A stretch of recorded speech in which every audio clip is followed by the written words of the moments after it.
નબીપુર પ્રાથમિક કન્યાશાળા ખાતે આનંદ મેળો યોજાયો. બાળકોએ ઉત્સાહભેર મોજ માણી.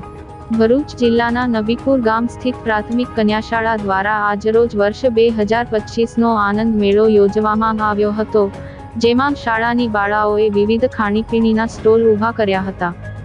બાળકોમાં સ્કિલ ડેવલપમેન્ટ થાય તેવા આશય સાથે શાળામાં આનંદ મેળાનું આયોજન કરવામાં આવ્યું હતું, જેમાં શાળાના બાળકોએ મેળાની મોજ ઉત્સાહભેર માણી હતી. આ મેળામાં નબીપુરની પ્રાથમિક કુમાર શાળાના બાળકો પણ મુલાકાતે આવ્યા હતા અને તેમણે પણ ખાણીપીણીની મોજ મારી હતી. બંને શાળાના શિક્ષકગણે આ આનંદ મેળામાં પોતાનો સહયોગ આપ્યો હતો અને શાળાના પટાંગણમાં બાળકો શાંતિમય રીતે આનંદ માણી શકે અને સ્વચ્છતા જળવાઈ રહે તેની તકેદારી રાખવામાં આવી હતી. આ આનંદ મેળાને સફળ બનાવવા નબીપુર કન્યાશાળાના આચાર્ય અને સૌ શિક્ષકગણ અને હાજર રહેલા બાળકોનો આભાર માન્યો હતો. આ મેળા દરમિયાન પર્યાવરણનું વિશેષ ધ્યાન રાખવામાં આવ્યું હતું.